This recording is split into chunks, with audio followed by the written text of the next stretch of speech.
Want to make a podcast? Spotify's got a platform that lets you make one super easily, then distribute it everywhere and even earn money, all in one place for free. It's called Spotify for Podcasters, and here's how it works. Spotify for Podcasters lets you record and edit podcasts right from your phone or computer, so no matter what your setup is like, you can start creating today. Then you can distribute your podcast to Spotify and everywhere else podcasts are heard. Video podcasts are also available on Spotify.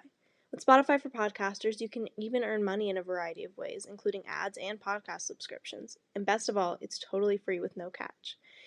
Spotify for Podcasters has made our podcasting process so much easier and even has options like Q&As and polls so we can engage with listeners. I highly recommend you give it a try. Download the Spotify for Podcasters app or go to www.spotify.com/podcasters to get started.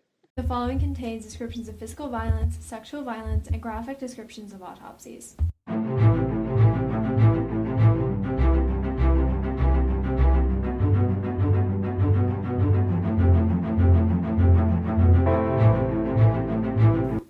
Hey listeners, this is episode 34 of TGIC Podcast. I'm Jillian. And I'm Izzy. And today we will be covering a fan-recommended case. A few months ago, a listener reached out to me on Instagram and suggested that we look into the murder of Jacob Wetterling. This listener also had a connection to this case, which we haven't really had before. Oh my god, our first connection. And he said that his mom actually was neighbors with Jacob when the crime occurred. So thank you so much for this recommendation. Let's get started.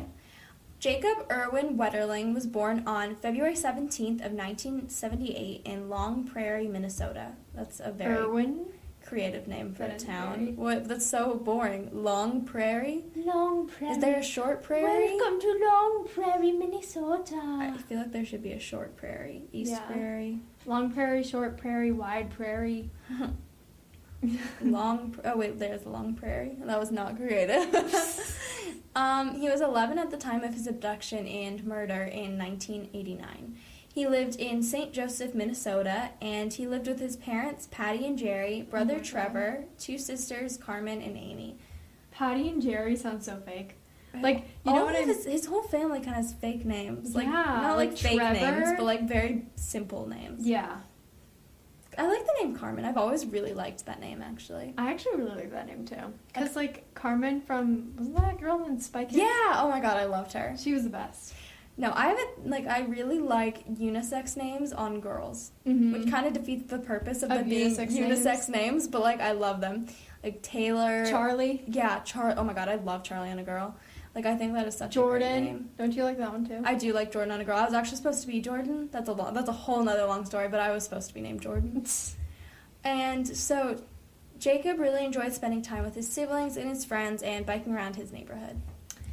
Okay, so I'm going to get into the timeline a little bit. So, Sunday, October 22nd, 1989, at 9 p.m., Jacob, his brother Trevor, and a friend of theirs named Aaron went to a Tom Thumb convenience store to rent a movie. Which is like a chain of convenience stores. I thought that was such a funny name. That is a really funny name. Do you remember in Shrek 2 when they all go to that ball and then there's the announcer lady announcing them on the red carpet to go in and she's like, and there's Tom Thumb and Thumbelina. Yes. I don't even know who Tom Thumb is. I know he's some sort of fictional character, but I don't really know what he is. I kind of want to look it up. Okay, research. I love when we have to Google things in mid-episode. Thumb. TomThumb.com. No. Is that the convenience store? Yes. Tom Thumb. Wedding. No. Okay. Tom Thumb. Character? The convenience store is the biggest thing popping up. Greatest Showman. There's someone in Tom Thumb. Tom Thumb. Character from English folklore. He looks like a little hand-sized man. He's Little Hand Man. Yeah, someone's holding him in He's their hand. Thumbelina's counterpart? Yeah. Okay. So he's Thumbelina's male counterpart. Adventures of Tom Thumb and Thumbelina. Okay, yeah. That's Are they a couple? I think they're either a couple or siblings. I hate when stories do that and you can't tell. Yeah, you can't tell. It's really uncomfortable. It's just such a gray area. You can't tell.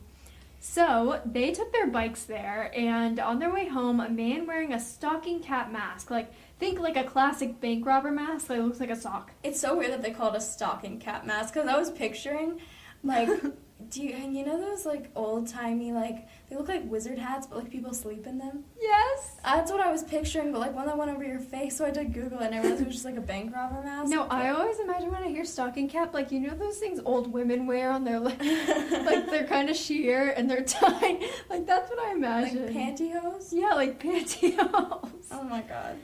So yeah, and he was carrying an unloaded gun and like stop them, which they didn't know at the time, but yeah. Yeah, I don't know why it says unloaded. That's really weird to me because, like, I don't know how police knew that, but, like, clearly the boys didn't know that. Cause You're just too much of a pussy to actually put guns. But, like, how did they know his gun was unloaded? They probably didn't know it until they asked him. He was probably like, "Oh yeah, I had an unloaded gun." They probably didn't ask. What they like? He threatened them with it. Maybe the police asked him. Okay. Anyways, the man demanded that they throw their bikes in a ditch and lie face down on the ground. And he then asked how old the boys were. So Jacob and Aaron were both 11 and Trevor was 10. So upon sharing their ages, Trevor was told to run away and not look back or else he would be shot. Well, she really couldn't have done if the gun was unloaded. If it was unloaded. And this guy then looked at the remaining boys' faces and chose Jacob to stay. That's so disturbing to me. That's so that's horrible. Mm-hmm. And I just I don't know, if he looked a little bit different, he might have not been a victim of this crime. And the man then told Aaron to do the same as Trevor and threatened him with the gun that was unloaded. And Jacob hadn't been seen alive, or has not been seen alive since. And following his abduction, an investigation began, but after a few months it had slowed down because of a lack of leads, and it just ended up going cold. Okay, so then there is kind of a lead that comes up on January 13th of 1990. 9 months after Jacob is abducted, another boy is kidnapped. This boy was 12-year-old Jared Scherl. I don't know how to say that. Schierl. Cheryl. Yeah, something Cheryl? like that. Yeah, I have no idea. So he was Cheryl. Cheryl? But I don't think it's Cheryl. What if your name was Cheryl and it was spelled like that? That would be so weird. Hello, my name is Cheryl. And then you have to spell it out. And that would be so annoying. So he was kidnapped, sexually assaulted, and threatened by a stranger who just encountered him. Mm-hmm. While Jacob was giving his statement, the police connected the two cases because of similar MO and victim type. So once Jared was released from his kidnapper, he was told to run into the woods and not look back or else he would be shot, similar to how Trevor and Aaron were told to, go away. Uh-huh. Once Jared was released from his kidnapper, he was told to run in... Oh, I just said that. But the incident also occurred 10 miles away from where Jacob was kidnapped. Ooh, so, kind of really coincidental, super close. Just, really close. So, Yeah. obviously, these cases are just starting to get connected because the MO is the same. It's the same victim type because it's, the same, boy and the same age, Mm-hmm. And it's also just super close. Yeah. Okay, so fast forward a bunch of years to May 2014. So after many years of this case going absolutely nowhere, some new detectives and an internet blogger worked together to reinvestigate the case. That is so cool. That should be, a trope for, a book. Well, it's kind of funny. It just said internet blogger, but I assume it was one of those things where some blogger basically brought a lot of attention to this case, and then was detectives get back on this, and so they refreshed the team or whatever and just started re-looking into the case. Kind of like a web sleuth. Yeah. And they started realizing that a series of young boys around Jacob's age had been molested and or kidnapped. And specifically in the summer of 1986 and the spring of 1987, 5 boys reported being attacked, and no arrests had ever been made in those cases. And all of those cases were also within a 40-minute radius of where Jacob was kidnapped. Again, way too close. For that all to be happening, I don't know. And if this is one person, they're lazy as hell. Yeah. As hell. So, October of 2015, a person of interest is declared in the case following the connections to other cases. And this man's name is Danny James Henrik. He was actually questioned and had a DNA sample collected in 1989, but was never charged and he was released. However, in 2015, his DNA matched the DNA found at the scene of Jared Scherl's kidnapping. So all of this is just starting to, really come together. Yeah, it's all starting to connect. And because of the statute of limitations had expired for that case, he could not be charged. And so for anyone who doesn't know what the statute of limitations is, I know from, my vast experience of watching Law & Order. But basically, it's based on a certain crime, a statute of limitations is put in place where it gives you, like, a certain number of years since the crime to prosecute someone for it. Mm-hmm. And so, like, I think, like, statute of limitations for murder, like, I don't think there is one. Yeah. But, like, for kidnapping, sexual assault, rape, those all have, like, certain statutes of limitations, usually within spanning from, like, 3 to 10 years. So, like, if it's not prosecuted within that amount of time, it's, like, you can't be tried for it, which is so dumb to me. That's so dumb. Because, like, with the, like, technology and stuff, like, that's how it really comes about. Yeah, and, like, everything has gotten so much more, like, technologically advanced, so, like, cases from so long ago can be solved now because of, like, DNA Yeah, testing. like, you shouldn't just get off because, like, you know... No. Time. Like, so I guess they were really looking to connect him to Jacob Wetterling's case because he could be tried for murder if they were to, like, discover his body or something. Yeah. And so, like, the police still wanted to arrest him, and the DNA connection substantiated a warrant, so they were able to search his house. And they actually found child pornography, and he was arrested for possession on October 28th of 2015. So on September 1st of 2016, Danny had already accepted a plea bargain and agreed to cooperate with the police for a lesser charge for the child pornography charges because I think he was charged for, like, 25 counts of possession or something. Oh, Jesus. So, like, that's, like, a lot of years in jail. Like his whole life would be spent there. Yeah, like that. Ugh. What So, a douche. yeah. So he led the police as a part of this, like, plea bargain to the burial site of Jacob Wetterling. His clothes and remains were found at a pasture near Painesville, Minnesota. That was about 30 miles away from where Jacob lived and was abducted from. However, it was also very close to where Danny was living at the time, so it's almost strange to me that it hadn't been connected before. Yeah, like, he's fucking lazy. I'm sorry, but he is. No, like, a lot of stuff in this crime is lazy. He operated in, like, the same area, like, with, like, not even, like, the same, like, you know, like, a lot of people operate in the same area, but it's, like, you know, within a pretty big space. This guy was, like, within 40 minutes of everything, and, like, he also, like, just buried the guy really close to his house. No, literally. And he, like, did the same thing for each one. And that's how he was stupid enough to get connected to all of them. Exactly, except for Jacob. That's the thing. Like, Yeah. Jacob wasn't quite the same as everyone else. So it almost, like, it's possible that Jacob was, like, his first victim, or one of his first victims, because a lot of the times they'll screw up and then they'll figure out what their real MO is going to be later on. So a few days later, after discovering the body, they confirmed that it was Jacob Wetterling because, like, of dental records and stuff. So it was him. And Danny Heinrich pled guilty to some of the child porn charges. Like, I think it was only, like, ended up being 1 or 2 counts out of the 25. Are you serious? But in addition to that, he pled guilty to the murder and kidnapping of Jacob Wetterling and the kidnapping and assault of Jared Sherrill. Okay. But because of the plea bargain, we were actually able to, like, get a actual solved crime here. Like, a lot of times in solved crimes, we won't even have someone who even confessed, and if we do, it's like he just said he did it. Like, there's no story. This time, we actually get to, like, kind of fill in the blanks and share with you what actually happened. So he admitted to the kidnapping, like, the part where he took Jacob, obviously, and said he handcuffed him and put him in his car. He took him to a gravel pit nearby to molest and kill him, which is weird. Like, a gravel pit? What is a gravel pit? I don't even know. Like, there's some weird shit going on in Minnesota. They just put gravel Minnesota. in a pit. I don't know. Yeah, I don't know. But anyway, weird spot. So then he buried his body at the same location. He avoided police by actually listening to a police scanner that night. Okay, that's actually... It's really smart, actually. But here, this goes back to a whole nother thing. A few episodes ago, we did the case of Rhonda Hinson, and we talked about how her father had a police scanner. Yeah. And he was listening in on because of this, like, bad feeling or whatever, and he was listening in to try to figure out, like, if his daughter was in this, whatever. Super weird case. Go listen to it if you haven't. But basically, we were really speculating on the whole police scanner thing because we're like, do you have to have been a police or had been a police to have one of these? And I guess you don't because clearly this guy who liked to, you know, kidnap and molest boys just had one. Yeah. So I guess you can have one, which kind of you seems could probably like... buy one on, like, eBay or but, like, something. that seems to defeat the purpose of having, like, secret police... No, literally. Like, stuff. If, like, people can listen to it, what's the point? No, literally, because then people can literally just hear whatever you're doing. Yeah, I'm very confused by this police scanner thing, but, like, this solves something from a really long time ago, which makes me think, like, the Rhonda Hinson thing, we were totally right to be on to the dad in that one. Yeah, but, like, it's kind of funny, the connection, that was, like, episodes ago already. It was. That was like a long time ago, I think. Yeah, I don't know. We're still in school. A while. Wait. I don't know. How long ago was that, I'm guys? gonna look. Sorry about this. That was such a weird case, actually, because I was now planning to get that into it, and then it was pretty interesting, and a lot of you guys actually said you really enjoyed that case. Rhonda, okay. Parental premonition, April 22nd. April 22nd. Oh, that was a while ago. That was like months ago at this point. And by the time you guys are listening to this, it will be like a lot of months ago. Mm-hmm.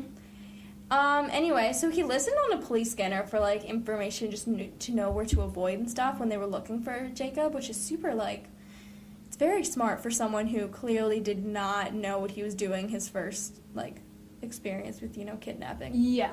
Because he ended up killing Jacob, which he didn't really do to any of his other victims. Yeah, which you usually see the opposite, right? Like an escalation, not necessarily like... Well, sometimes it kind of depends, because this guy, he was really just trying to figure out what his MO was gonna be, and I think he killed it as, like, a cover-up, but then when he figured out he, like, knew better on how to cover up without actually killing. Yeah. Like, I don't think he wanted to kill. I think he just wanted to, rape boys, which is terrible. Which is fucking horrible. But, like, I don't think his intention was to kill. Like, that wasn't what he was, like, for lack of a better word, like, craving. Yeah, exactly. Like, I don't know. Escalation can be common, but that's usually with people who are looking to kill. Yeah, like and this murderers. guy was not looking to kill. Yeah. Anyway, a year later, he returns to this burial site and saw that Jacob's jacket had actually gotten above ground. Ugh. So he, like, decided to just relocate the body so he wouldn't get caught, which, I mean, again, this whole thing is so nuts to me. So, fortunately, after he relocated this body or whatever, and all these years pass, the reinvestigation happens. Danny is now serving a 20-year sentence in a federal prison. Only 20 years? Yeah, I thought that was a little strange, too. I think he had already served maybe some of it, and then he got transferred.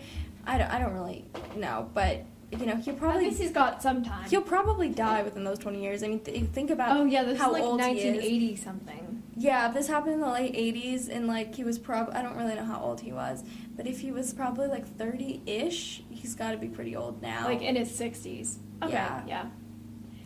Okay, so I'm going to talk about the legacy a little bit in this case. So, yes, this case was, like, structured differently than normal, because we're just trying to branch out. We're trying to try different things. And also, it was hard to do suspects and theories for this, because there really wasn't anyone else. The case went cold so fast, and then all of a sudden it sparked right back up because of this person of interest. Yeah.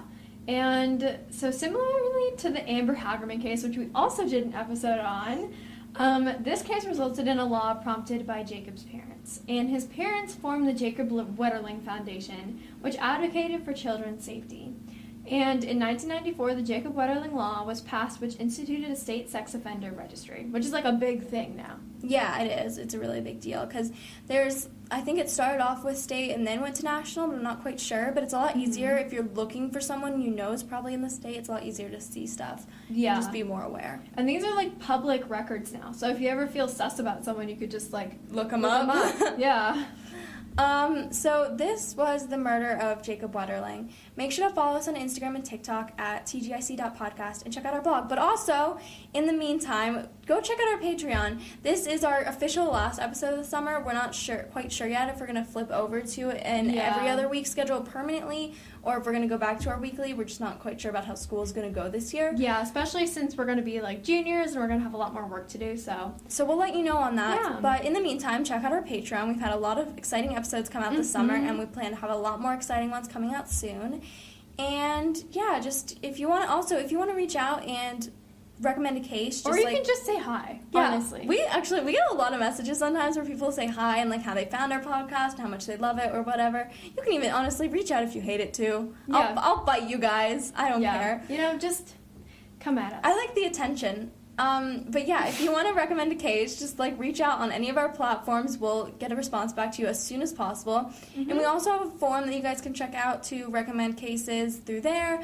But really, so that's really if you want to keep it anonymous. Yeah. But like if you don't mind, email us, message us on Instagram or TikTok. Can you message on TikTok? I don't know. I don't think it's very easy. I'm not a TikToker. But I will say, we can also, even if you don't want to go through the form, if you like DM us or email us, we can still keep it anonymous and just not say your name in the episode. Oh yeah, of course. That's totally fine. Unless you wanted to, like, for personal reasons, keep you anonymous to us. But whatever, you guys figure it out. But like, also recommend cases. Reach out and say hey. comment in there, so what's that thing in Apple Podcasts? Review us in Apple Podcast. Yeah, so... It really helps us out. It does. Just to know what content you guys are liking, and yeah. This was the end of our little summer episode-ness, I guess. I hope you guys had a good summer. Yeah. Is this the last episode of the summer? This is so weird, because summer just started, a week ago, and we're recording this. No, we literally recorded, how many episodes have we done? We've 6? done a lot, because, some of them are mini, and some of them are regular.